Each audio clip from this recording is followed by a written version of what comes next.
Puji Tuhan, haleluya, selamat pagi, selamat kita berjumpa kembali di dalam kasih Tuhan. Saat pagi hari ini, mari kita sama-sama akan mendengarkan firman Tuhan, namun sebelumnya kita akan berdoa.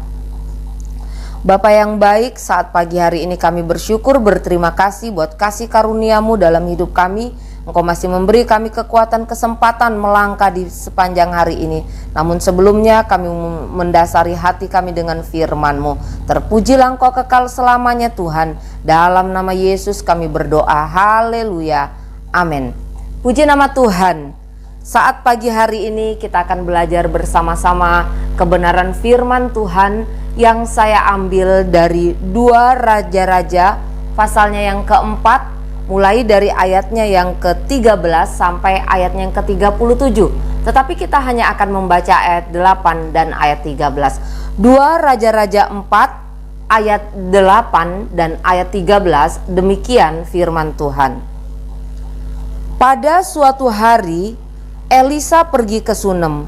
Di sana tinggal seorang perempuan kaya yang mengundang dia makan, dan seberapa kali ia dalam perjalanan, singgahlah ia ke sana untuk makan. Ayat 13, Elisa telah berkata kepada Gehasi, cobalah katakan kepadanya, sesungguhnya engkau telah sangat bersusah-susah seperti ini untuk kami. Apakah yang dapat kuperbuat bagimu? Adakah yang dapat kubicarakan tentang engkau kepada raja atau kepala tentara?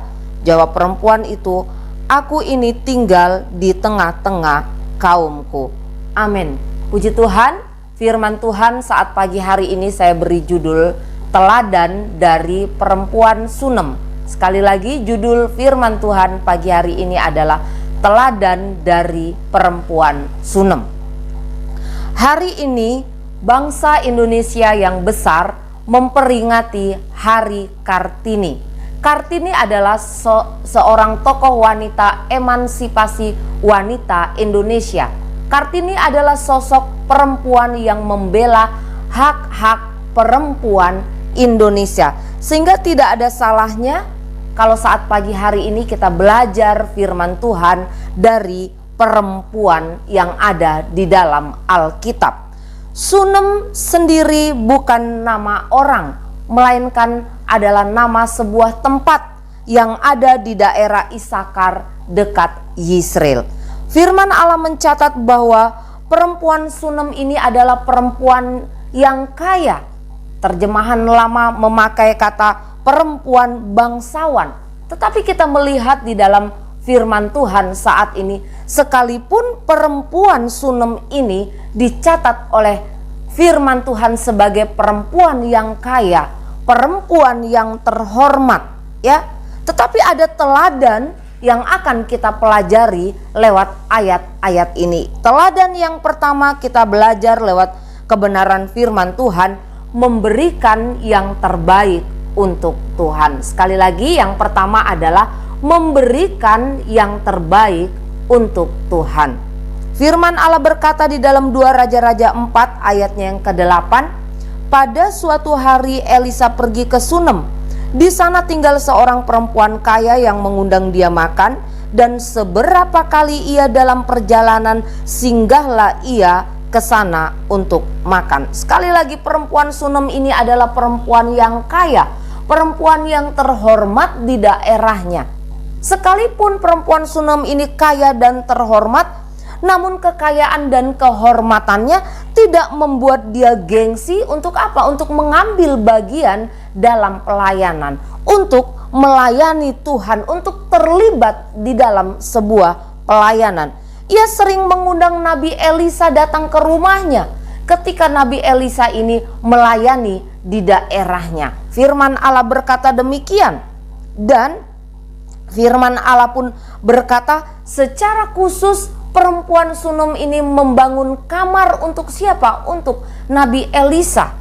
Dikatakan juga oleh firman Tuhan, kamar yang dibangun bukan kamar sembarang kamar. Bahan yang digunakan bukan bahan sembarangan, tetapi berbahan dasar batu, bukan kayu. Artinya apa? Kualitas kamar yang dibangun untuk Nabi Elisa adalah kualitas yang terbaik. Tidak hanya sebatas itu, perempuan Sunem ini tidak hanya membangunkan kamar kosong, tetapi diperlengkapi dengan perabot-perabot yang dibutuhkan oleh Nabi Elisa. Artinya apa? Artinya perempuan Sunem ini ingin memberikan yang terbaik untuk sebuah pelayanan. Ia ingin memberikan yang terbaik untuk Tuhan dengan apa yang bisa ia lakukan, dengan apa yang bisa dia perbuat. Karena apa? Karena dia melayani. Dia menyadari ketika dia melayani, dia melakukan itu untuk Tuhan, bukan untuk manusia. Kolose 3 ayat 23 berkata, apapun juga yang kamu perbuat, perbuatlah dengan segenap hatimu seperti untuk Tuhan dan bukan untuk manusia. Hal yang kedua, teladan yang kedua yang diberikan oleh perempuan Sunem ini adalah melayani dengan tidak mengharapkan imbalan. Sekali lagi, melayani dengan tidak mengharapkan imbalan. 2 Raja-Raja 4 ayat 13 berkata demikian. Elisa telah berkata kepada Gehasi, cobalah katakan kepadanya, sesungguhnya engkau telah sangat bersusah-susah seperti ini untuk kami. Apakah yang dapat kuperbuat bagimu? Adakah yang dapat kubicarakan tentang engkau kepada raja atau kepala tentara? Jawab perempuan itu, aku ini tinggal di tengah-tengah kaumku. Amin. Sebagai ungkapan terima kasih Nabi Elisa karena pelayanan yang sudah dilakukan oleh perempuan Sunem ini, maka Nabi Elisa memerintahkan pelayannya yaitu Gehasi datang kepada perempuan Sunem ini untuk berkata, engkau telah bersusah-susah seperti ini untuk kami. Apakah yang dapat kuperbuat bagimu? Dengan kata lain, Nabi Elisa hendak berkata kepada perempuan Sunem ini, apa yang bisa saya lakukan untukmu? Apa yang bisa saya perbuat untuk membalas segala pelayananmu bagi kami? Tetapi kita melihat jawaban dari perempuan Sunem ini. Dia katakan, aku ini tinggal di tengah-tengah kaumku. Sekali lagi, aku ini tinggal di tengah-tengah kaumku.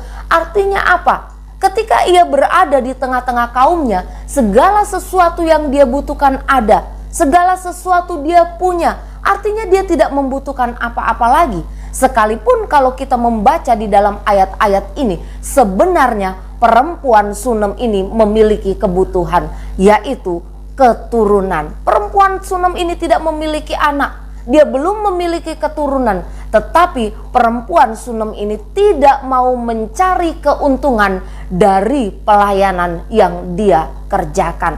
Dia mau melayani dengan tulus, dia mau melayani dengan segenap hati tanpa menuntut imbalan, tanpa mengharapkan balasan. Dia mau melayani dengan motivasi yang benar. Lukas 17 ayat 10 berkata, demikian jugalah kamu, apabila kamu telah melakukan segala sesuatu yang ditugaskan kepadamu, hendaklah kamu berkata, kami adalah hamba-hamba yang tidak berguna. Kami hanya melakukan apa yang kami harus lakukan. Perempuan Sunem ini menyadari bahwa ia hanya melakukan apa yang harus ia lakukan.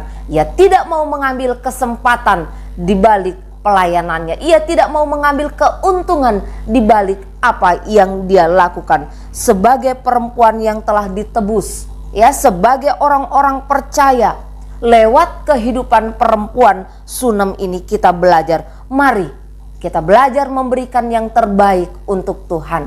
Mari ketika kita melayani, kita melayani dengan tulus, kita melayani dengan rela, kita melayani dengan motivasi yang benar tanpa mengharapkan imbalan.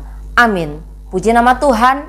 Mari kita berdoa. Bapa yang baik, terima kasih buat kebenaran firman-Mu yang boleh kami pelajari bersama saat pagi hari ini. Biarlah Tuhan, kami boleh belajar memberikan yang terbaik untuk Tuhan. Di tengah-tengah kami mengiring dan melayani Engkau. Kami juga boleh belajar Tuhan, ketika kami melayani Engkau, kami boleh melayani dengan motivasi yang benar tanpa mengharapkan imbalan. Karena kami tahu Engkau Tuhan sudah menyediakan upah tersendiri bagi kami. Terima kasih banyak Bapa. berkati umat-umat-Mu, berkati kami semua di dalam segala hal yang akan kami kerjakan di sepanjang hari ini. Terlebih Tuhan, berkati iman percaya kami kepadamu. Terpujilah Engkau kekal selamanya. Di dalam nama Yesus kami sudah berdoa mengucap syukur. Haleluya.